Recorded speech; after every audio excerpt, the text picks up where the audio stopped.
You have an interesting quote here. You said Megadeth as a band has always been most successful when the world is at its craziest. Success in the music industry isn't just about talent. It's about survival. The road to fame is brutal.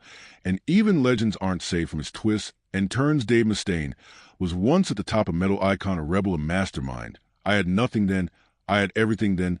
I had nothing again. And it was okay going from nothing to everything to nothing. But in the world of rock and roll, even the greatest aren't untouchable. One decision, one moment, and everything changes. Fate is sealed.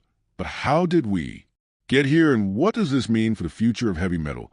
Let's go back to where it all began, the rise of metal god long before the sentence, long before the scandals. Dave Mustaine was just a kid with a guitar and a dream, born on September 13th, 1961 in El Mesa, California. Dave's early life was anything but easy. His family struggled, and his childhood was filled with instability. But through it all, he found one thing that gave him purpose. Music. The guitar became his escape. While other kids played sports or hung out at the mall, Dave spent hours locked in his room, perfecting his craft. His fingers danced across the fretboard, creating sounds that would later shake the foundations of heavy metal. By the early 1980s, his talent had caught the attention of Lars Rick and James Hetfield, the founders of a young band called Metallica. They needed a lead guitarist, and Dave seemed like the perfect fit. At first, everything was electric. Mustaine's aggressive playing style added a sharp edge to Metallica's sound. His speed, precision, and raw energy were unmatched. He wasn't just playing guitar, he was attacking it. But behind the music, trouble was brewing. Alcohol, drugs, and a fiery temper made Mustaine unpredictable. He clashed with his bandmates constantly, often getting into drunken fights. Lars and James admired his talent, but feared his instability. Then in April 1983, the unthinkable happened. Metallica, his band, kicked him out. No warning, no second chances, just a bus ticket back to Los Angeles, and a brutal realization he had lost everything. But Dave Mustaine wasn't the kind of man to stay down for long. This was just the beginning. Dave Mustaine sat on the Greyhound bus, staring out the window, his hands clenched into fists. Every mile that passed felt like another nail in the coffin of his dreams. Metallica had tossed him aside like he was nothing. But he wasn't nothing. He kept repeating the same words in his head. I'll be faster, I'll be heavier, I'll be better. As soon as he got back to Los Angeles, he picked up his guitar and started writing the rage inside him poured into his music. The riffs were faster, sharper, and filled with the kind of fury that could tear the world apart. He wasn't going to let Metallica define him. He was going to create something even bigger. But starting a band wasn't easy. He had no money, no home, and no stable place to rehearse. Some nights he crashed on friends' couches. Other times he barely had enough to eat, but he didn't care. Nothing mattered except the music. He began searching for the right musicians, people who could match his speed and intensity. It took time, but eventually he found them. When they played together for the first time, he felt it, the raw power, the electricity in the air. And just like that, Me was born. The first album, Killing Is My Business, and Business is good, hit like a lightning bolt in 1985. The speed, the aggression, the technical precision, it was unlike anything anyone had heard before. It was pure, unfiltered rage turned into sound. And Metallica, they were watching. They had kicked him out, taken his music, and moved on.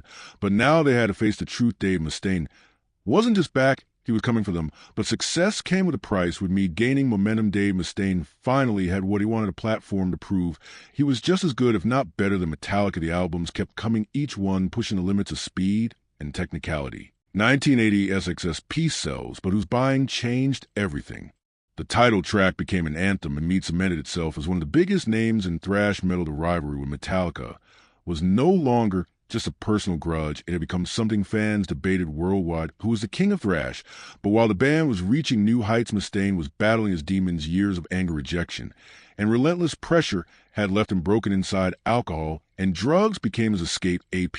Every night on tour was a blur of booze, cocaine, and fights. Band members came and when unable to handle the chaos. Megadeth wasn't just a band, it was a battlefield. Still, the music never stopped. The breaking point, the late 80s and early 90s, saw Mead release legendary albums like Rust in Peace and Countdown to Extinction. These weren't just great metal albums. They were masterpieces. Critics praised them, fans worshipped them. Even Metallica, at the top of the world, couldn't ignore them. But behind the scenes, Mustaine was spiraling. Years of substance abuse started taking a toll. He wasn't just fighting Metallica anymore. He was fighting himself. His body was failing, his mind clouded, and his bandmates were growing tired of himself. Destruction, but no one could predict what was coming next, because soon Dave Mustaine would face the biggest challenge of his life. By the late 90s, the cracks in Dave Mustaine's world were becoming impossible to ignore. Years of drug use, bitterness, and pressure had left him exhausted. His music was still powerful, but behind the scenes, everything was falling apart. The turning point came in 2002. One morning, Mustaine woke up in a hospital bed. He had suffered severe nerve damage in his left arm after falling asleep on it for hours, cutting off circulation. Doctors told him he might never play guitar again. For Mustaine, this was worse than death. Everything he had fought for, all the pain, all the battles, had all led to this life without music, a world where Metallica had won. He was devastated for the first time in his life. He gave up. He disbanded Megadeth, checked himself into rehab, and tried to accept the fact that his career was over. The man who had built a legacy on rage, speed, and revenge was now left with nothing but regrets. But Mustaine wasn't done yet. After months of intense therapy and sheer determination, he began to heal slowly, painfully. He forced his fingers to move again. It was a miracle. In 2004, against all odds, Megadeth returned. The album The System Has Failed was a statement. Mustaine was back, and he had something to prove, and I'm sure there's a lot of people that they would consider my backfire complete. Success. He had faced death, defeat, and despair, and survived for years. Dave Mustaine fought to keep his demons at bay. He had survived addiction, injury, and betrayal. He had rebuilt Megadeth from the ashes, proving time and time again that he was unstoppable. But something had changed as the 2010s rolled in. The fire that had fueled Mustaine for decades started to flicker. His body wasn't as strong as it used to be. His voice, once filled with venom, grew weaker. The years of headbanging, stress, and endless tours had taken their toll. Then in 2019, the unthinkable happened. Mustaine was diagnosed with throat cancer. For a man who had built his life on his voice, this was the ultimate nightmare. The metal world held its breath. Would this be the end of Dave Mustaine? But in true Mustaine fashion, he didn't surrender. He fought harder than ever, enduring during painful treatments.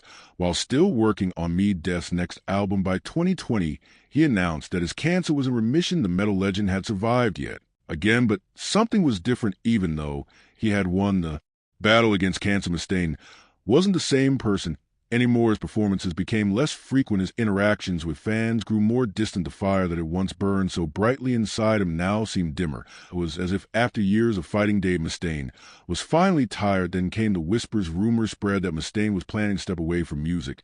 Was this really the end of Megadeth? Fans refused to believe it. Mustaine was the warrior of thrash metal, the man who never quit. But deep down, many knew the truth, and then the announcement came. Dave Mustaine was stepping away from music for good this time. There would be no comeback, no second chance, no resurrection. The sentence was final. Goodbye. Forever. The news sent shockwaves to the metal community. Could this really be the end of final war? For decades, Dave Mustaine had been the face of rebellion in heavy metal. He was the outcast who built an empire, the fighter who refused to back down, and now he was saying goodbye. When Mustaine finally spoke to his fans, his voice was steady, but the weight of his decision was clear. It's time. He said simply. He explained that after everything, the battles, the victories, the losses, he had finally reached his limit. His body couldn't keep up with the demands of touring anymore. His voice, though still powerful, was not what it once was, and for the first time in his life, he wanted peace. No more wars, no more fights, just an ending on his own terms. Some fans were devastated, while others understood. Mustaine had given them everything and owed them nothing. But then came the next question. What would happen to me? For years, Mead had been Dave Mustaine's, his vision, his music, his legacy. Could it even exist without him? The answer was clear. Mead, as the world knew it was coming to an end, the final tour was announced. A farewell to the fans, a last chance to see the legend on stage. Every ticket sold out. Within minutes, people traveled from all over the world, desperate to witness history. They knew this was not just another goodbye, it was the last one. And when Mustaine stepped on stage, guitar in hand, the energy was electric. This was the final war, and he was ready to fight it one last time. The venue was packed with thousands of fans standing shoulder to shoulder. This wasn't just another Megadeth concert. It was the last. As the lights dimmed, a hush fell. Then a single spotlight revealed him, Dave Mustaine, guitar slung over his shoulder. For a moment, he just stared at the crowd, some teary-eyed, others with fists raised, waiting for the first note. Then with a fierce strum, he launched into holy wars of punishment. Through the crowd erupted. Mustaine played like a man possessed, fingers flying, voice raw. With power song after song, he poured his soul into the music symphony, a destruction tornado of souls, peace cells. But as the night wore on, reality sank, and this was the end. During a Toulon, voices merged in emotional farewell, And it was time Mustaine stepped forward, gripping the mic. This is a thank you for everything. With that, he tore into my last words. The energy was electric yet heavy with finality when the last note rang out. He set his guitar down, took one last look at the crowd, and walked away. He never turned back. The stage was empty, but Maine's legacy that would never fade. Fans flooded social media with tributes. Old clips resurfaced, reminding the world why he was one of the greatest. Even rivals had to admit that Dave Mustaine changed heavy metal forever. Somewhere in the quiet, Mustaine was at peace. He had given everything. Now it was time to rest. But listen closely, whether in a concert hall through the crackle of old vinyl or in the wail of a piercing guitar solo, you will still hear Dave Maine's voice's fury in his music. And in that moment, you will understand that goodbye does not mean forgotten. A call for superintelligence and future predictions.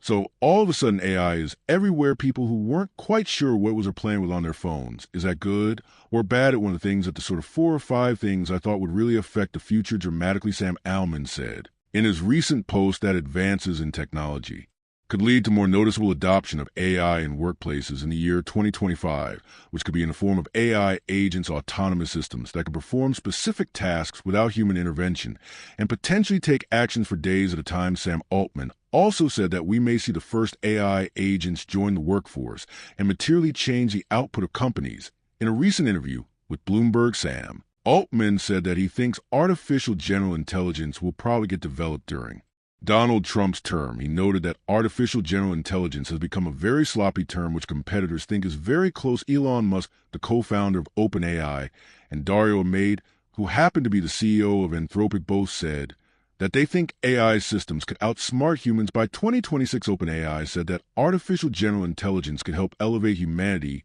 by increasing abundance and turbocharging the global economy. The company further stated that artificial general intelligence could aid in the discovery of new scientific knowledge that changes the limits of possibility. But recent comments from Altman have been somewhat more subdued. In December 2024, Sam Altman said that he guessed the world will hit artificial general intelligence sooner than most people think, and it will matter much less. He added that artificial general intelligence can get built and the world would go on mostly in the same way. He also said things will grow faster, but that there's going to be a long continuation from what we call artificial general intelligence to what we call superintelligence. In one of his recent posts, Altman said they're beginning to turn their aim beyond artificial general intelligence to superintelligence in the true sense of the word. That's not all. He expresses love for their current products, but said they are here for the glorious future. He added that superintelligent tools could massively accelerate scientific discovery and innovation well beyond what we're capable of doing on our own, and in turn massively increase abundance and prosperity. Sam Altman, who previously wrote that it is possible to have superintelligence in 1,000 days, said that the ability to accelerate scientific discovery is a key distinguishing factor between artificial general intelligence and superintelligence. Nick Bostrom, a philosopher who wrote the book titled Superintelligence: Paths, Dangers, and Strategies in 2014, was said to have popularized the concept of superintelligence. Bostrom defines superintelligence as any intellect that greatly exceeds the cognitive performance of humans in virtually all domains of interest like artificial general intelligence. But more, Sam Altman called the book the best thing he has seen on the topic of superintelligence. OpenAI also reportedly said that artificial general intelligence will be just a point along a continuum of intelligence, but a misaligned superintelligence, AGI, could cause grievous harm to the world. These harms are said to be inextricable from the idea of superintelligence because experts do not currently know how to align these hypothetical systems with human values. Both artificial general intelligence and superintelligence systems were said could cause harm, not necessarily due to malicious intent, but simply because humans are unable to adequately specify what they want the system to do. In 2024, Stuart Russell was said to have raised a concern in his conversation with Time. He said the concern is what seems to be reasonable goals. He said that fixing climate change could lead to catastrophic consequences and eliminate the human race in a way to fix climate change. Reservations and reactions to the proposed AI. In the recent Bloomberg interview, Altman said he still expects that cybersecurity and bio stuff will see serious or potentially serious short-term issues.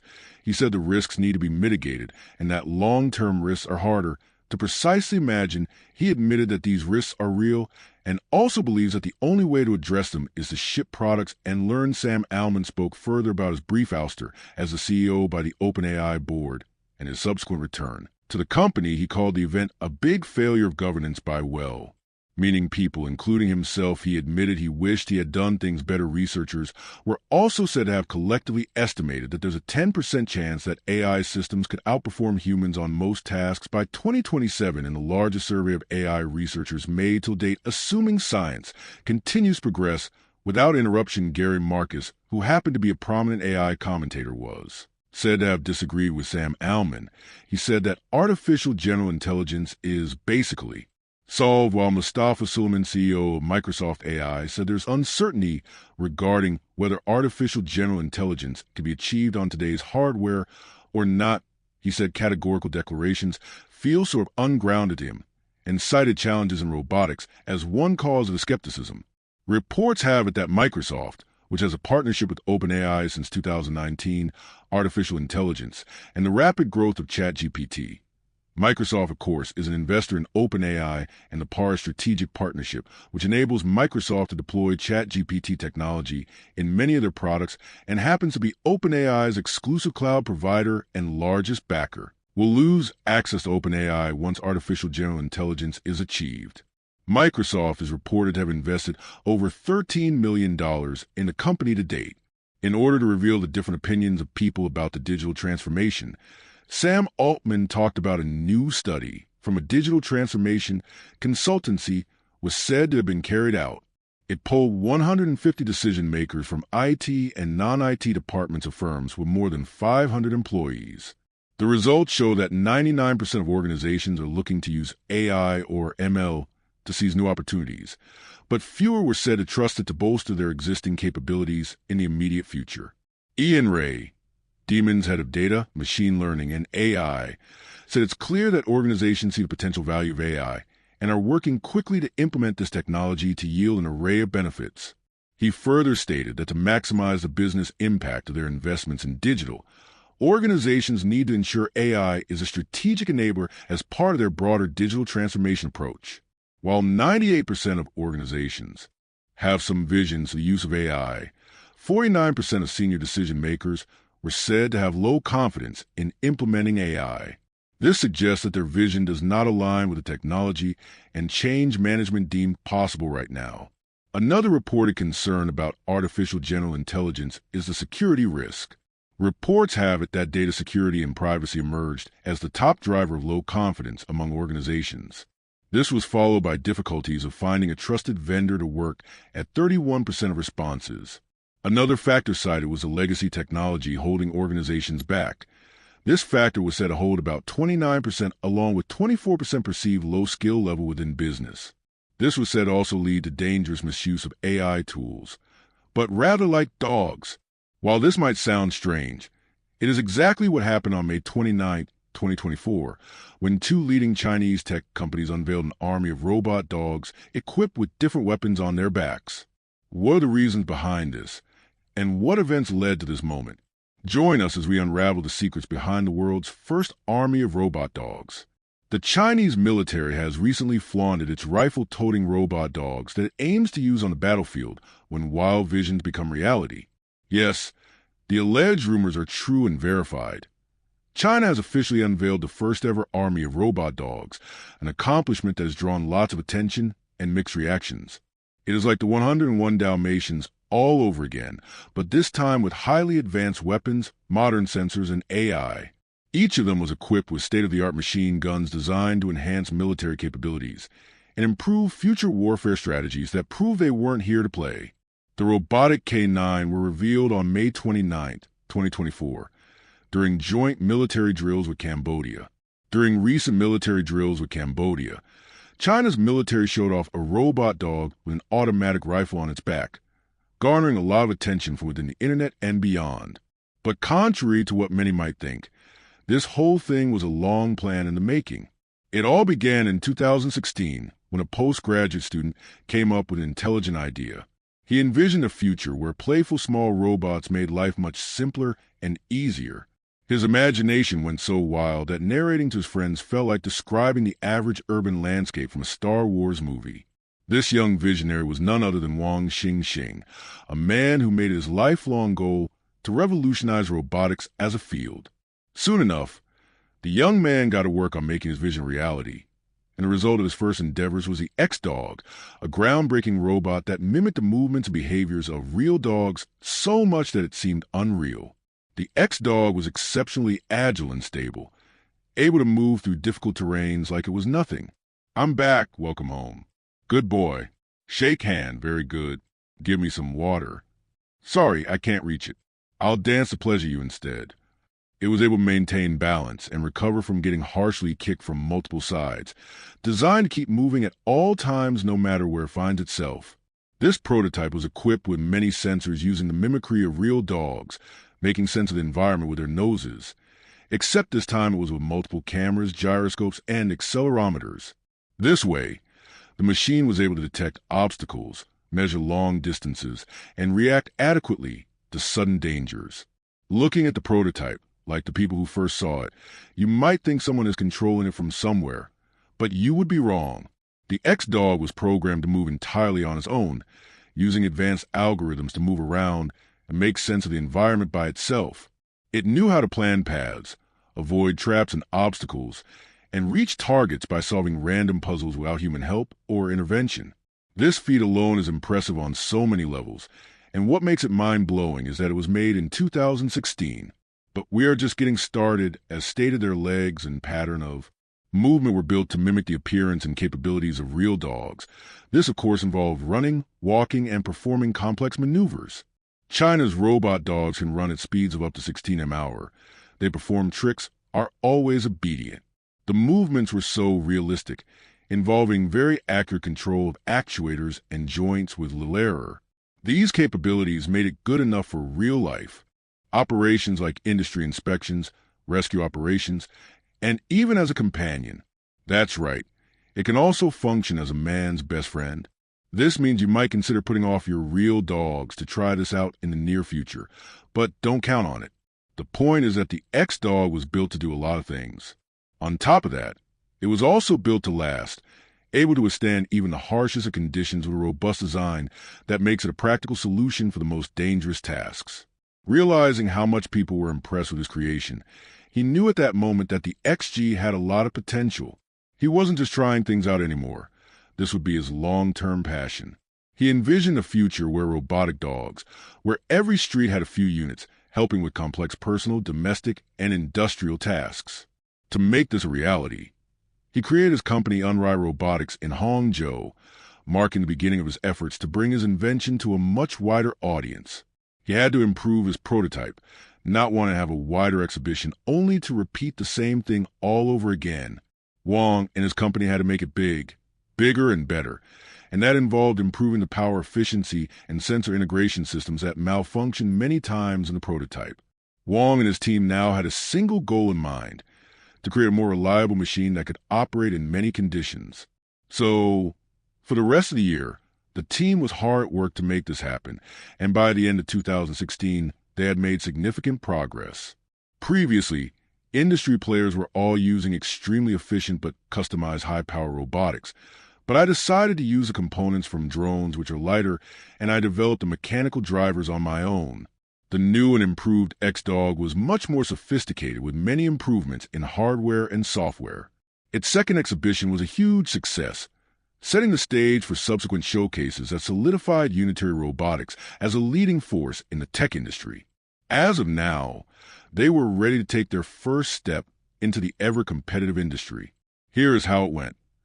Wang and his team kept their fingers crossed as Unitary Robotics officially launched their first industrial-grade robot dog, Liego. It was named after the famous Soviet space dog, designed strictly for research and industrial applications.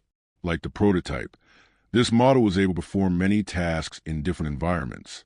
Among the key features was an improved ability to navigate the most difficult terrains, performing tasks requiring stringent precision and stability. Powered by an impressive 13,000 mAh battery, the Liego functioned at top performance for 3 hours before giving out. It featured all the sensors incorporated into the X-Dog prototype and was also able to withstand tough conditions with an improved build and quality. To the relief and eventual delight of Wong and his team, the launch of Liego was met with relative success. The return on invest was good enough to introduce the successor in the following year, known to many as Alino.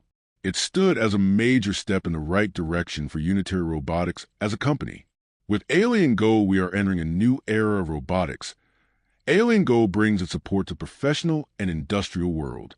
Alino was leaps and bounds above Liego, able to handle more difficult tasks and operate in the most dangerous environments. Though it was powered by a slightly smaller 12,600 million-hour battery, the many improved optimizations put it at over 4 hours of top performance on a single charge. Unlike the few models before it, the Alino movements were dynamic, looking realistic in ways going beyond expectation. Is this really how it all ends for Dave Mustaine? Let us know in the comment section. We hope you enjoyed watching this video.